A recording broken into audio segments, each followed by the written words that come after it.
adalah gembalaku, takkan kekurangan aku. Ia membaringkan aku di padang berumput hijau. Saudara-saudaraku yang terkasih di dalam Kristus, selamat pagi. Salam jumpa lagi dalam Sabda Siap Saji Selasa 17 Januari 2023, di mana kita memperingati Santo Antonius Abbas. Marilah kita berdoa dalam nama Bapa dan Putra dan Roh Kudus. Amin. Allah sumber cinta kasih, Santo Antonius Abbas telah Kau panggil untuk mengabdi kepadamu di padang gurun dengan cara hidup yang mengagumkan.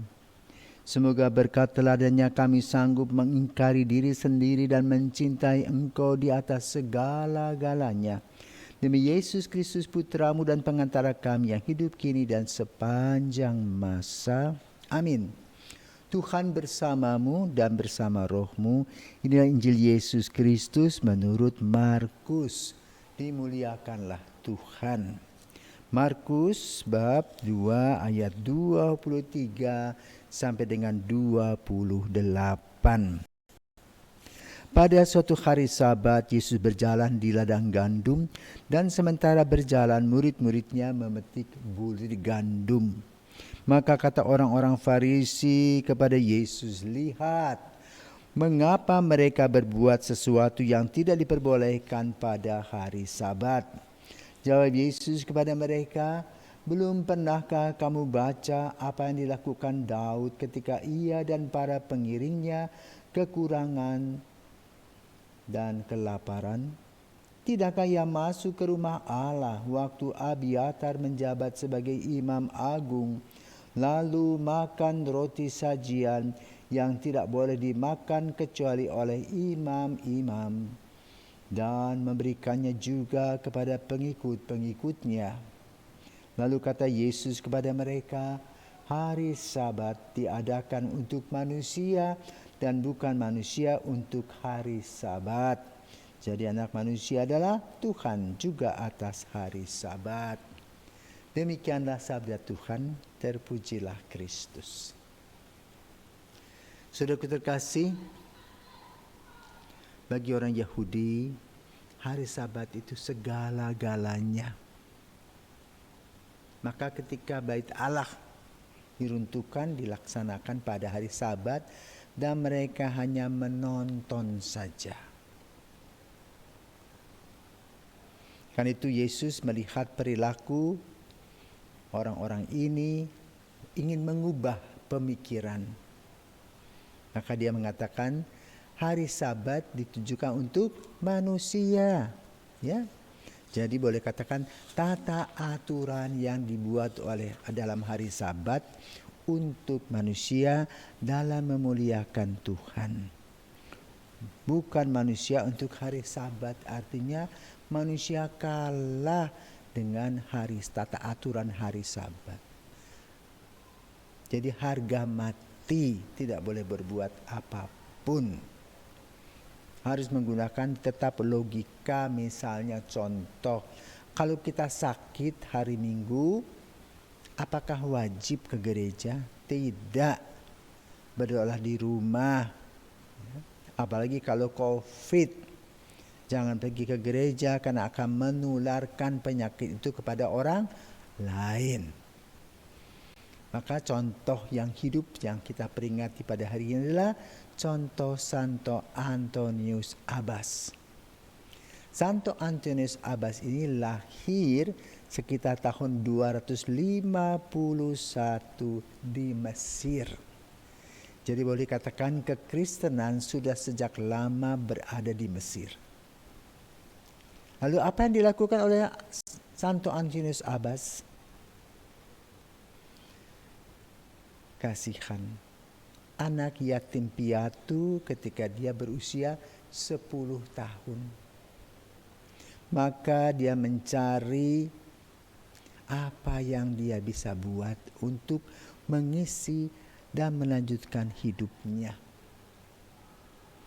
Kebetulan keluarga ini cukup berada, maka kemudian Antonius yang mempunyai rasa belas kasih itu membagi-bagikan harta bendanya kepada mereka yang memerlukan bantuannya. Dan kemudian Antonius menyendiri setelah mendengar kata-kata dari Injil Markus bab 10 ayat 21.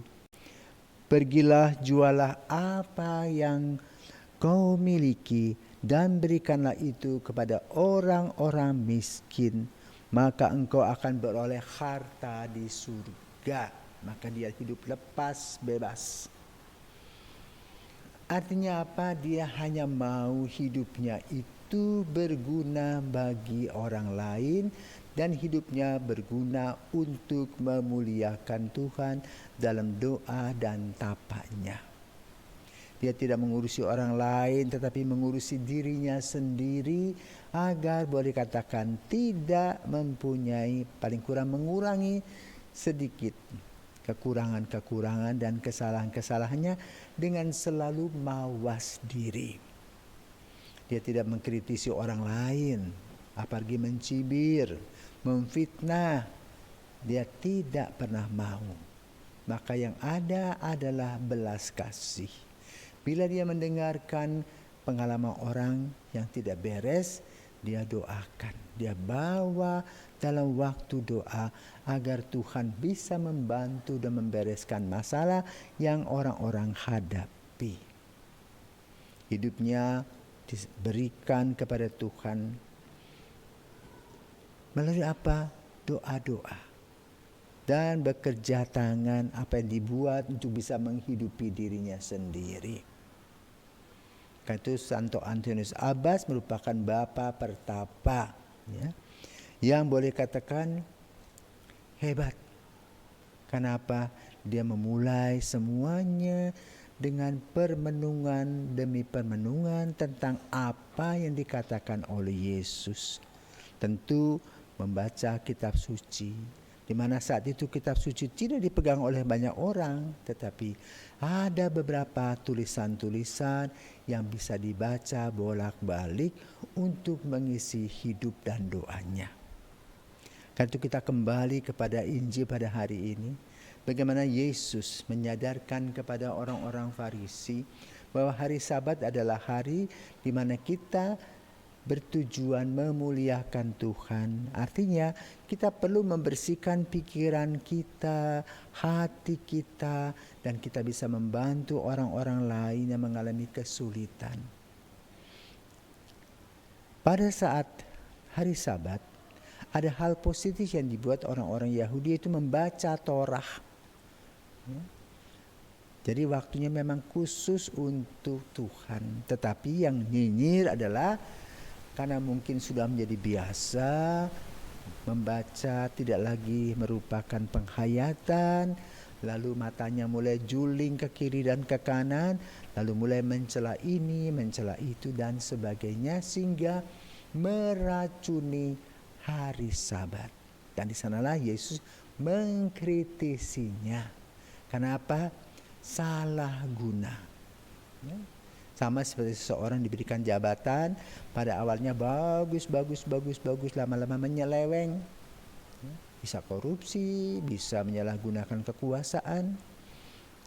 Di sanalah Yesus mengkritisi orang-orang yang hidup dalam hari Sabat tetapi tidak menikmati dan menghayati hari Sabat. Dan hal ini baik juga untuk kita supaya kita bisa bercermin, agar kita tidak menghakimi orang lain tetapi lebih pada merefleksikan diri kita sendiri sebagaimana yang dilaksanakan oleh Santo Antonius Abbas, sehingga hidupnya adalah mendoakan gereja dalam pertapaannya. Selamat pagi dan Santo Antonius Abbas doakanlah kami.